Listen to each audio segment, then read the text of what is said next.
My name is Christopher. Today we're going to walk through what our brakes do a little bit differently and how to run through a brake bleed.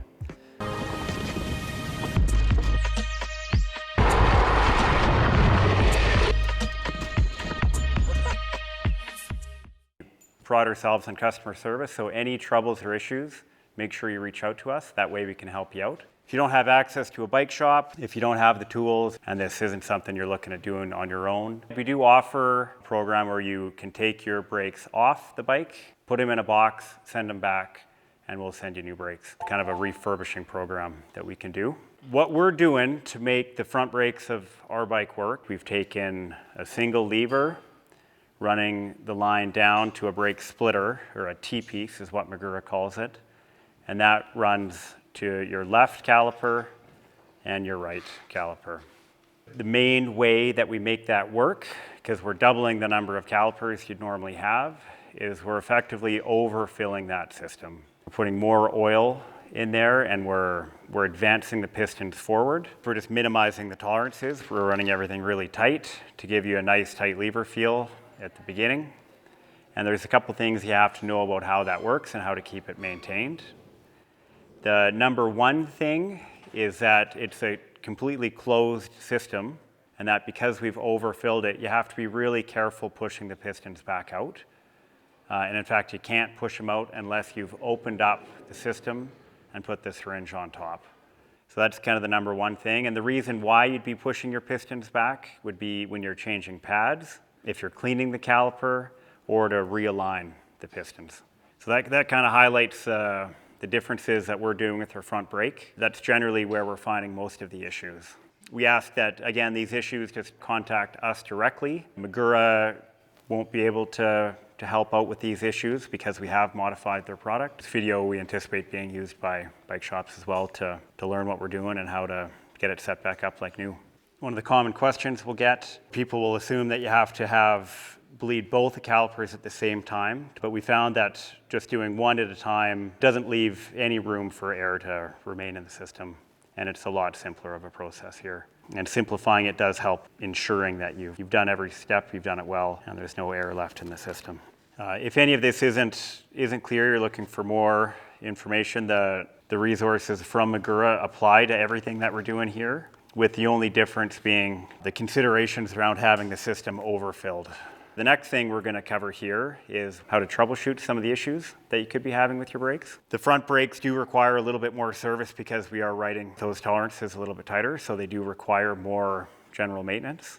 And that's going to be evident by a looser lever feel, so being able to pull the lever right to the handlebar. The things that we want to check before just jumping right into a brake bleed are going to be the condition of the brake rotors, the pads themselves, so ensuring that we have enough pad thickness, and then the alignment and kind of general cleanliness as well.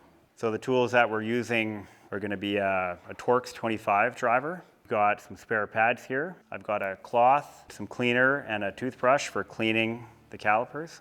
We've got a bleed kit, which is going to be a syringe. This is the one that we can provide here. All the right fittings for Magura brakes, in addition to a shut-off valve, which is handy when we are doing the bleed. We got a wrench and some pliers for pulling the pads out, and we've got our brake fluid as well. So we're going to start here by using our Torx driver to take the caliper off. So that's going to be a Torx 25. Like, we've got the luxury here of having the bike up on a work stand, but this can be done just with the bike down on the ground. We're using the Bowhead hauler as a work platform as well. If it is just on the ground, lifting the front of the bike up to be able to spin the wheel is helpful. So we've taken off the two mounting bolts with our Torx 25, and now we have the caliper. Giving the caliper a good clean before we start doing anything else on it. That ensures we're not pushing any dirt into the system when we open it up. And as I mentioned before, we're not going to push the pads or the pistons back in yet either. While we're doing this, we can inspect the lines going from the caliper right up to the T-piece, and then the T-piece up to the lever. So we've given that a good clean. Now, before we can push those pads or pistons back apart. As I mentioned, we're going to have to open the system up. So we're taking off the bleed port out of the lever, and that's again with the Torx 25. Putting that in a clean spot. So part of the bleed kit here is a syringe, and we're going to pour a little bit of fluid into that as well.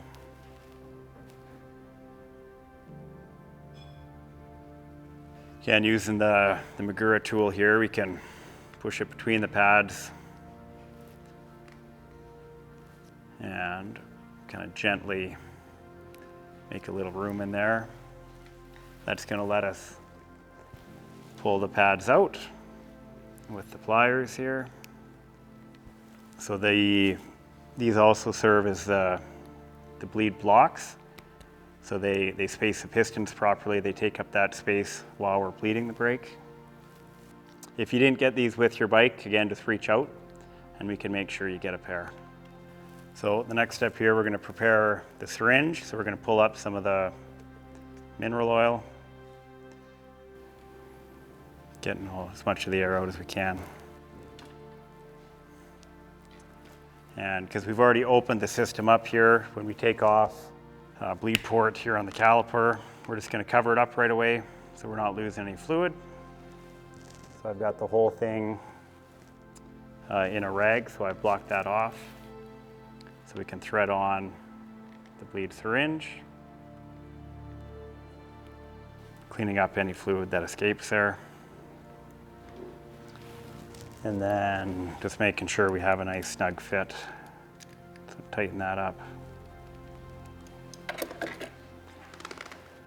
So the first thing we're gonna try and do here, you can see we're just trying to get any of the air that would have been in between our bleed syringe and the caliper. So just gently pulling back. Often you get a couple bubbles in that position. Again, with the Torx 25, we're just gonna loosen off the lever as well to be able to change that angle. We want the bleed port to be as high up as possible. So we pulled back there. And then the remainder of the bleed, we're gonna try and have what we call the banjo bolt upright. That's where we're trying to push the air out of. And you can see we've got some dirty fluid escaping there.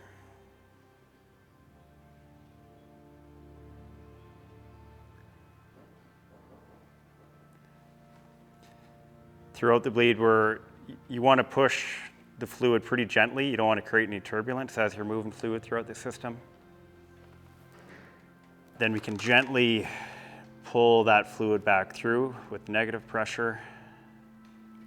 So now we're pulling that fluid from the syringe back through. And that negative pressure helps. Any air that's trapped in there when you're pulling back will expand. And if it's stuck in the system, it helps free it up.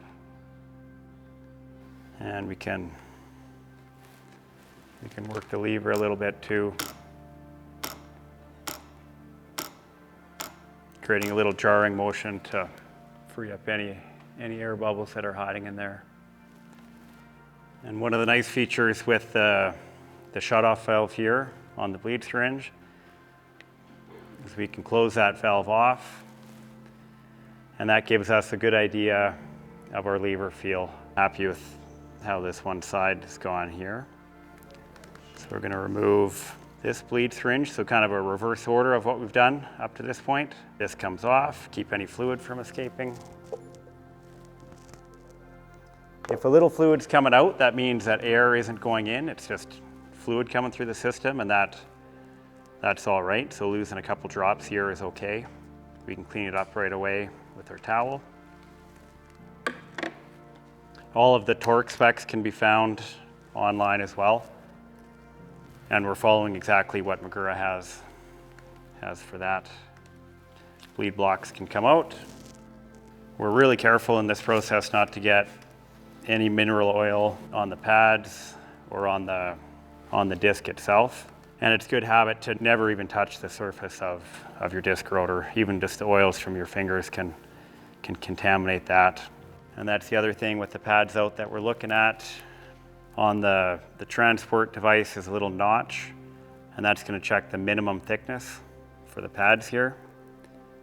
So in this case, we can tell that these pads are still good on the left side. And the pads are held in place with magnets on the back side of the pistons, which is a really nice feature of the Magura brakes. So we've done our left side. And then the additional step I'm going to walk through now while we have this is we've got now the thin end of the transport device goes in, and with the system open and the fluid up top, this is the step that we're effectively adding more fluid by pulling the lever, which is pushing the pistons out and moving the pads closer together. And that's the step that allows us to run the two calipers with the one lever. So we're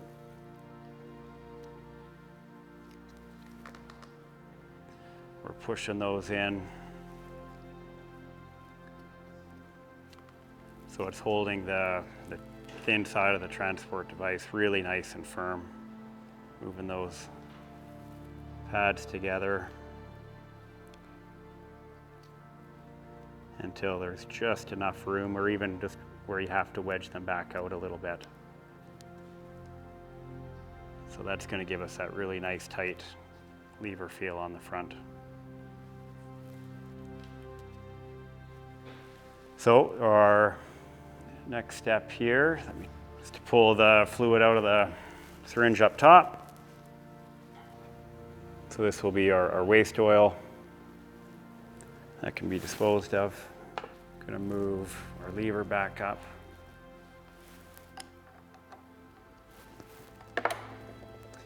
And these syringes are nice. They allow you just to have, when you're removing them, just get that extra little drop of oil on the top.